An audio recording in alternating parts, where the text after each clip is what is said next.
Vamos orar então?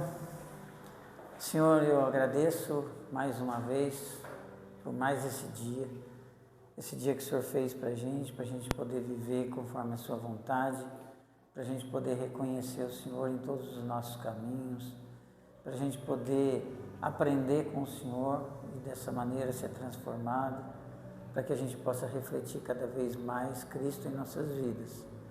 E eu sei, Senhor, que esse momento aqui de conhecimento da sua palavra é um momento muito importante para essa transformação que todos nós precisamos. Que o Senhor nos abençoe com o entendimento que a gente precisa para que essa transformação possa acontecer. Muito obrigado por tudo, em nome de Jesus. Amém. Hoje, gente, a aula vai ser curta, até porque nós temos ceia. Então a gente tem que também respeitar o momento da ceia e o momento de comunhão. Então a aula hoje é mais curta. E ela é mais curta também porque eu teria que iniciar o capítulo 3 de Filipenses. Ia ficar uma coisa meio disforme, eu não ia conseguir terminar o período mínimo do capítulo 3, então ia ficar uma ponta meio solta. Então eu decidi finalizar o capítulo 2 hoje, o que traz para a gente uma porção interessante num aspecto, porque do que a gente viu até agora, quando Paulo dá no começo do capítulo 2 de Filipenses o exemplo dele próprio, o exemplo de Cristo, e depois ele dá o exemplo dele próprio, ele trata de elementos teológicos ali, profundos inclusive. E nesse finalzinho em que ele vai tratar do exemplo de Timóteo e do exemplo de Epafrodito, como pessoas que foram fiéis, assim como Cristo foi fiel, assim como Deus é fiel, ele trata de uma maneira muito mais descritiva, mas não deixa de qualquer forma de ter pontos importantes para a nossa vida. E por isso que eu acho que a gente tem que tirar proveito disso, mas não tem grandes assuntos teológicos envolvidos por trás desse exemplo, porque a gente sabe, já enfatizando para vocês, o grande tema da carta aos Filipenses é fidelidade. Tratamos essa questão que o clímax do discurso de Paulo foi no capítulo 2, no exemplo de Cristo, e aqui é aquela questão, eu quero que você tenha uma atitude de acordo com aquilo que você aprendeu de Cristo.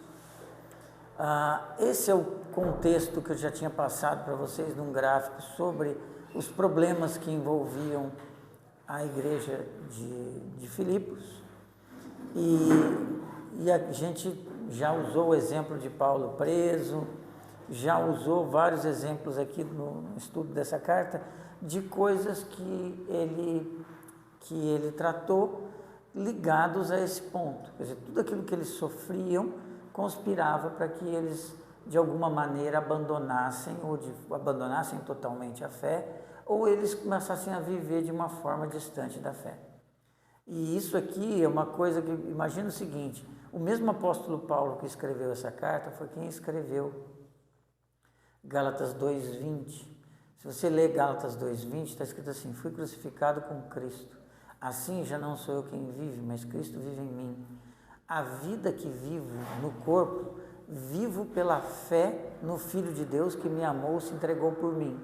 A palavra fé desse versículo, a palavra pistes, é uma palavra é uma palavra muito rica. Você tem como fazer um estudo somente em cima da palavra fé. Um dos aspectos importantes da fé é fidelidade.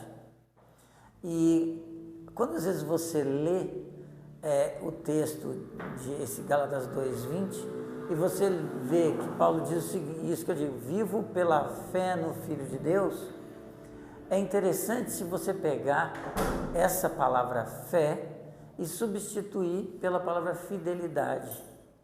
Então, se você lesse com a fidelidade, ele diz assim: fui crucificado com Cristo, assim já não sou eu quem vive, mas Cristo vive em mim. A vida que agora vivo no corpo, vivo pela fidelidade do Filho de Deus. Isso dá uma diferença no nosso entendimento, porque o nosso coração é complicado, né? Isso é uma natureza, a nossa natureza caída é complicada, porque até quando a gente faz o certo, a gente tende às vezes querer fazer o errado e querer achar que somos nós de alguma maneira. Quer dizer, quando o nosso eu interior morre, eis que ele surge novamente de alguma maneira meio diferente. E se você entende que você vive pela fidelidade de Cristo, quer dizer, o que te move é a fidelidade de Cristo, o fato dele ter sido fiel até a morte, morte de cruz, como a gente leu naquilo, e eu ter esse conceito muito claro na minha mente e viver isso todos os dias, faz com que eu a cada dia me renove para uma nova jornada. Então, por isso que a fidelidade é um ponto muito importante, por isso que ele está enfatizando muito a fidelidade para os filipenses. Olha, não é para vocês, não estou dizendo que o que vocês estão passando não é bom, não é ruim, eu também estou passando uma coisa ruim, mas dessa maneira veja o que tem acontecido, a fidelidade de Deus tem me levado a pregar o Evangelho no palácio. A fidelidade de vocês a Cristo vai fazer com que as outras pessoas de Filipos que não conhecem a Cristo vejam pela fidelidade de vocês o poder de Deus e assim por diante. Por isso que a fidelidade é o ponto importante. Então hoje a gente vai encerrar o capítulo 2, que são exemplos de fidelidade. Hoje, depois de ter dado o exemplo de Cristo e de ter dado o seu próprio exemplo, ele dá mais 2 exemplos de fidelidade. O exemplo de Timóteo e o exemplo de Epafrodito. Timóteo, aquele que eles sabem que vive por Cristo. Paulo vai falar isso no texto, quando ele fala de Timóteo. Aquele que eles sabem. O que ele quer dizer com isso? Eles conhecem Timóteo. Timóteo não é alguém que eu peguei aqui, por exemplo, eu vou dar um exemplo para vocês de alguém que vive por Cristo. Pega o exemplo de qualquer pessoa, até muito famosa, que seja uma pessoa que tem uma vida abnegada, uma vida que vive pelo Evangelho. Mas você conhece, hoje talvez um pouco mais por internet, mas de ouvir falar. Quando ele está dizendo aqui para eles, dentro do contexto da época, que não tinha internet, não tinha nada, se eles conhecem Timóteo é porque eles tiveram um contato com Timóteo. Então Timóteo estava sempre junto com Paulo, e quando foi fundada a igreja de Filipos, eu já mostrei isso para vocês no começo, Timóteo estava junto com Paulo. Foi até um pouco antes que aconteceu a separação de Paulo e Barnabé, por causa de João Marcos, e aí mais para frente Timóteo passa a fazer parte, junto com Silas, da equipe de Paulo. E o outro exemplo que ele dá é o exemplo de Epafrodito. Epafrodito era um cidadão de Filipos, que tinha ido até a prisão de Paulo. A gente acredita que é em Roma, existem alguns que acreditam que Paulo estava preso em Éfeso, não importa muito isso. Tem algumas importâncias, mas não é fundamental.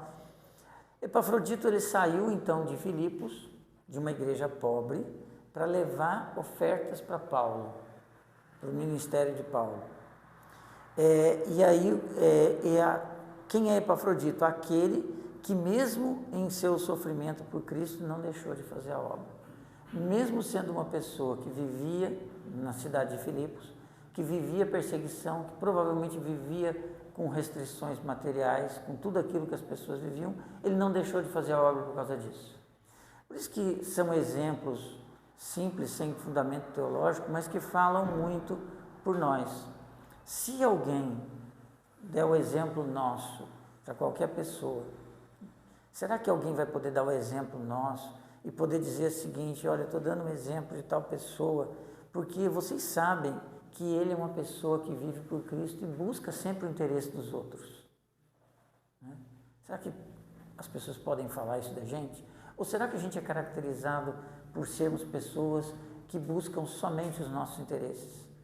Só um cuidado com relação a isso, porque não é uma doutrina bíblica que você não busque o seu interesse. Não é isso.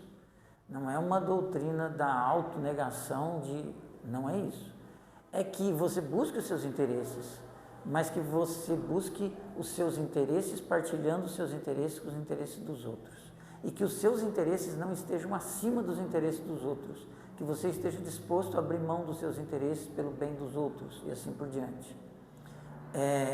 Esse é o ponto que trata disso. Será que a gente, por exemplo, que tem os nossos problemas, Eu tenho meu problema com o trabalho, eu tenho meu problema em casa, eu tenho meu problema com família, eu tenho meu problema financeiro, eu tenho N problemas. Mas será que eu sou uma pessoa conhecida que mesmo diante dos problemas eu não deixo de fazer a obra de Cristo? Ou sou uma pessoa que porque estou tendo problema eu paro de fazer aquilo que Cristo me chamou? A doutrina bíblica ensinada por Paulo a respeito de Cristo é que Cristo foi constituído como cabeça da igreja, que é o seu corpo, e que por ser o seu corpo tem vários membros e cada um deles tem uma função, nenhuma delas é mais importante. E se você quer um exemplo disso, talvez você ache que o seu dedo mindinho do seu pé seja uma coisa sem função, né? Para que serve o dedo mindinho do pé? Então, eu não vou te aconselhar a fazer isso, mas se você cortar o seu dedo mindinho do pé, você vai ter problema de equilíbrio. Você vai se adaptar depois, vai conseguir se equilibrar. Mas no começo, quando você tira o seu dedo mindinho do pé, você vai andar ou vai correr, você vai ter problema. Então, o dedo mindinho do seu pé, que talvez você ache que é uma coisa sem função, né? Talvez os seus olhos sejam mais importantes para você que o seu dedo mindinho do pé. O seu dedo mindinho do pé tem uma função importante para que você não caia e não machuque seus olhos, né? Digamos assim. Então, todos têm uma função e nós somos chamados a cumprir o nosso papel. Mas existe uma tendência nossa de sempre quando eu estou passando por alguma dificuldade, aonde que primeiro eu falho? No meu trabalho? Com as coisas da minha casa? Não, com a Igreja de Cristo. De todas as formas. Então só que isso é um processo de transformação. Não é para ninguém ficar pensando assim, eu sou a pior pessoa do mundo. Não, você é igual a todos, cada um com a sua expressão. Mas é um processo de transformação contínua que não permite que a gente seja conformado. O trecho que a gente vai ler hoje começa no versículo 19. Aqui eu estou projetando para vocês na NVI. Pode ler em qualquer versão aí, se tiver alguma coisa diferente. Aliás, se a sua versão tem alguma coisa diferente do que eu estou lendo e que te chama a atenção, você pode falar, olha, na minha versão está dito assim, porque é nas diferenças de versão que a gente aprende também. Então, versículo 19. Espero no Senhor Jesus enviar-lhes Timóteo brevemente, para que eu também me sinta animado quando receber notícias de vocês. Não tenho ninguém como ele, que tenha interesse sincero pelo bem-estar de vocês, pois todos buscam os seus próprios interesses e não os de Jesus Cristo. Mas vocês sabem que Timóteo foi aprovado, porque serviu comigo no trabalho do Evangelho como um filho ao lado de seu pai. Portanto, é ele quem espero enviar, tão logo me certifique da minha situação, confiando no Senhor que em breve eu também poderei ir. Então, no versículo 19, espero no Senhor enviar Timóteo brevemente, para que eu também me sinta animado quando receber notícias de vocês. O julgamento de Paulo era algo que aconteceria ainda no futuro. Ele ainda não tinha sido julgado. Então, ele espera enviar Timóteo em breve. Esse breve, não tem aqui uma descrição de quanto tempo. Ele espera fazer isso, mas ele espera em quem? Ele espera no Senhor Jesus. Ele espera em Cristo que todas as coisas... O que Paulo está ensinando para a gente aqui? Nós fazemos os nossos planos, mas na verdade os nossos planos devem ser colocados sempre diante de Deus. A gente deve fazer os nossos planos e sempre colocar isso diante dele, confiando que ele tem o melhor por nós e possa nos dar sabedoria para isso. Então, ele é uma espera qualificada em Cristo. E o motivo, diferente de outras vezes, é interessante, porque o motivo que Paulo dá é o bem dele.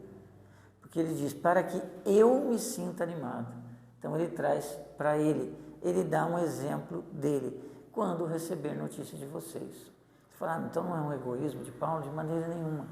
Porque, na verdade, o que faria ele ficar contente é que eles estavam no caminho correto.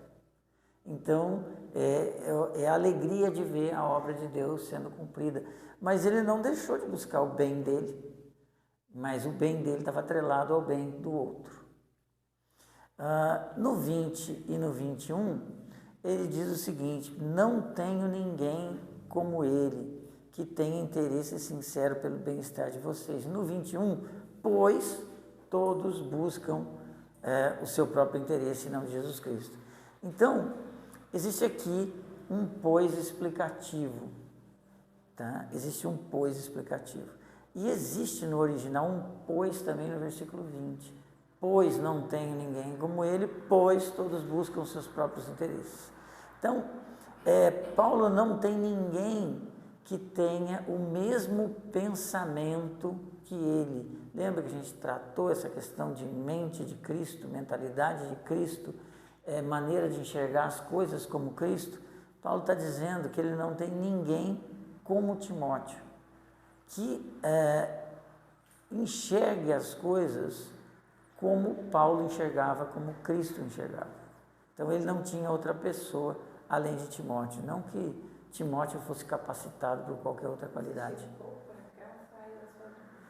Eu saio fora? Tá bom, obrigado. Tá? E ele contrasta as posturas, a postura das pessoas com a postura de Timóteo. Por isso, esse pois. O pois, então, do versículo 21, ele contrasta a mentalidade de Timóteo com a mentalidade dos demais. No versículo 20, então, ele está contrastando a postura de Timóteo com a postura das outras pessoas que estavam junto de Paulo. E aqui ele está contrastando a postura de Timóteo com a postura das pessoas de Filipos. Quem são esses todos que Paulo cita no versículo 20? Pois todos buscam seus próprios interesses. Algumas pessoas, o que Paulo está abordando aqui? Você poderia estar dizendo, não, ele está dizendo aqui que todos em Filipos não buscam seus próprios, que todos em Filipos buscam seus próprios interesses. Não é isso que ele está dizendo, não poderia dizer. Ele não poderia dizer que todos os que estavam com ele buscavam somente seus próprios interesses, também não é verdade. Mas provavelmente algumas pessoas que estavam com Paulo vieram na mente dele quando ele escreveu isso. Quem seriam talvez essas pessoas? Seriam talvez aquelas pessoas que a gente já viu no primeiro capítulo, que estavam na igreja, mas pregavam o evangelho por inveja de Paulo? Pode ser que esses sejam todos, buscam os seus próprios interesses.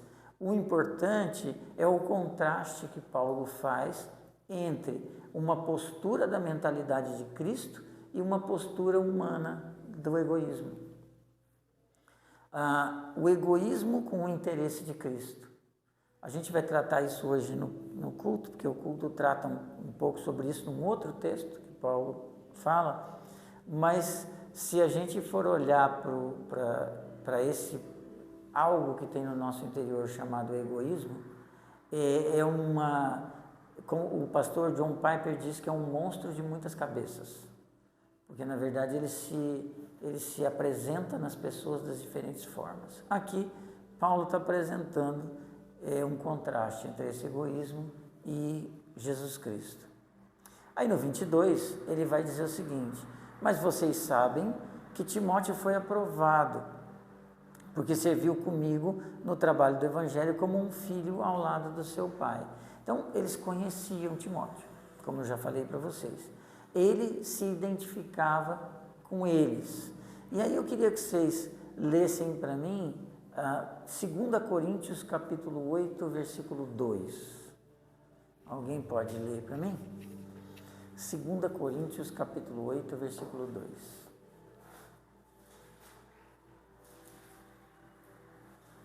Com muitas e muita prova de tribulação, houve abundância do seu gozo, e com a sua profunda pobreza superabundou em riqueza da sua generosidade. De quem que Paulo está falando em 2 Coríntios capítulo 8, versículo 2? Vocês sabem? Ele está falando exatamente da igreja de Filipos. Então, ele está dizendo para eles que eles foram testados. E eles foram testados como, no meio de muitas provações, eles ainda assim se preocuparam com outros em enviar oferta para ele. Então, ele se identificava, ele está usando o exemplo de Timóteo para dizer o seguinte: Timóteo é alguém que se preocupa com vocês, assim como vocês se preocuparam comigo. É uma questão de identidade. E que ele tem esse caráter aprovado, que é um produto da mentalidade de Cristo. O caráter aprovado não é uma coisa que é um troféu que a gente tem, mas é um produto de uma mudança de mentalidade que acontece progressivamente em nós, através da ação de Cristo em nós. E aí no versículo 23, ele vai dizer novamente, portanto, é ele quem espera enviar.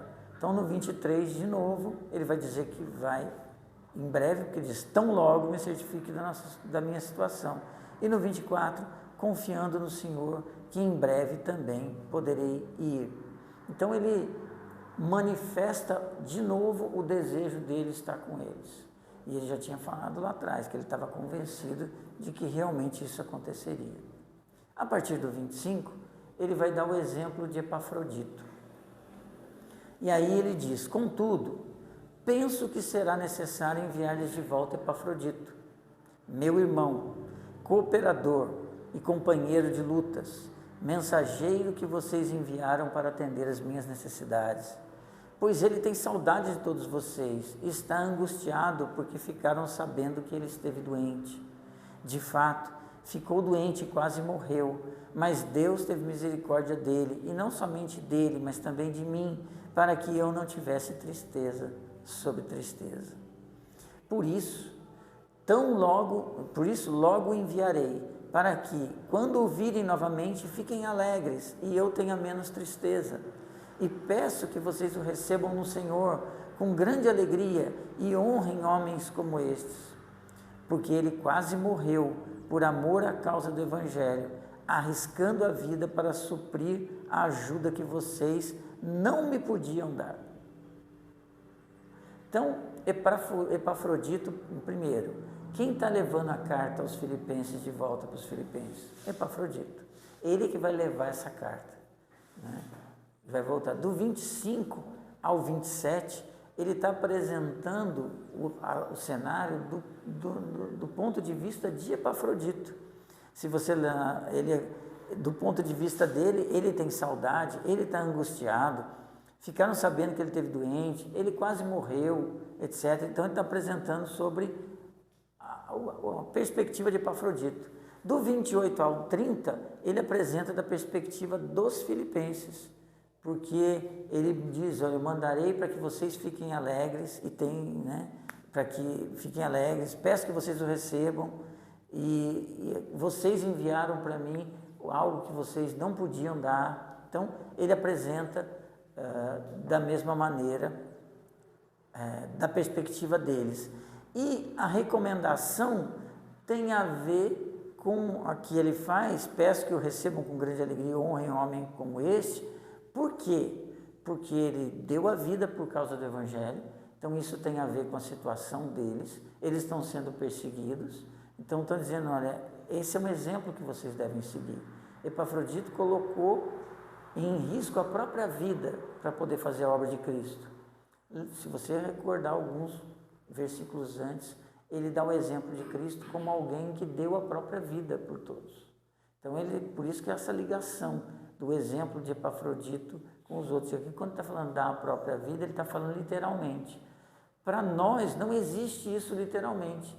Cristo não está pedindo que eu, Cássia, Jonas, Guilherme, Wagner, quem quer que seja, dê a sua própria vida no sentido literal por ninguém. Não é para você morrer no lugar de outra pessoa.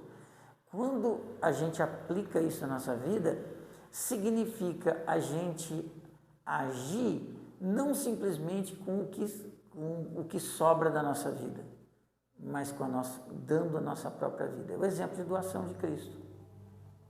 Então, é aquilo, pegando um exemplo prático, a gente é muito acostumado, porque existem muitas pessoas que gostam de fazer boas obras. E muitas das que gostam de fazer boas obras, fazem às vezes por interesse próprio, de alguma forma, para se sentir melhor consigo mesmo, para poder ganhar algum prêmio com isso, para ser reconhecido por isso, mas outras tantas fazem com aquilo que lhes sobra. É bom que faça assim, e todos deveriam fazer assim, mas aqui esse sentido é o sentido de fazer além daquilo que sobra, é no sentido de se doar, e aí significa sacrificar algo que é seu. Então, uma coisa muito simples, seu tempo. Vocês têm seus afazeres, têm seu tempo tomado com várias coisas, e se for pedido para vocês fazer algo, apareceu aqui para mim uma mensagem, mas não é nada não. É a Siri. E não é a Siri que apareceu aqui, se eu quero a Bíblia em turco, árabe, ou que eu não pedi nada disso, mas tudo bem. Aqui significa, você pega o seu tempo então, retomando, perdemos o fio, você pode, por exemplo, organizar o seu dia no tempo que sobrou. O que eu vou fazer nesse tempo que sobrou? Eu vou fazer algo ligado à minha espiritualidade, algo que Cristo espera de mim. Tá, que bom que você vai fazer ainda, porque tem gente que nem isso, no horário que sobra ainda vai dormir. Mas quando está fazendo aqui da doação, é ir além, é eu tirar um pouco daquilo que normalmente eu faria para poder fazer algo em prol do outro. Então, é algo além, tá? E Epafrodito fez isso, porque ele colocou em risco a própria vida e ainda diz para poder suprir a ajuda que vocês não me podiam dar. Então, eles também que tinham pouco, tiraram para poder mandar para ele. Esses são os exemplos. Você veja que os exemplos que Paulo dá aqui são exemplos que têm a ver com o exemplo de Cristo. O exemplo de Timóteo, alguém que se preocupa com o bem dos outros, não só com o dele mesmo.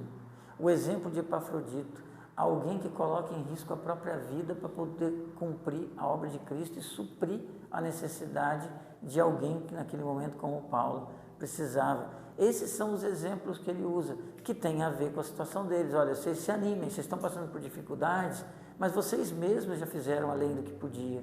E Timóteo vai até aí para poder confortar vocês, levar uma palavra para vocês e para me confortar. Epafrodito é alguém que participou disso, que deu, então sigam o exemplo dele. Esse é o interesse que Paulo quer passar aqui. Então, como eu disse para vocês, esse é a curta aula de hoje. Eu deixo aqui nesse momento, se vocês tiverem alguma observação a fazer, alguma pergunta a fazer, que a gente possa conversar agora sobre isso. Vou só desligar a gravação aqui.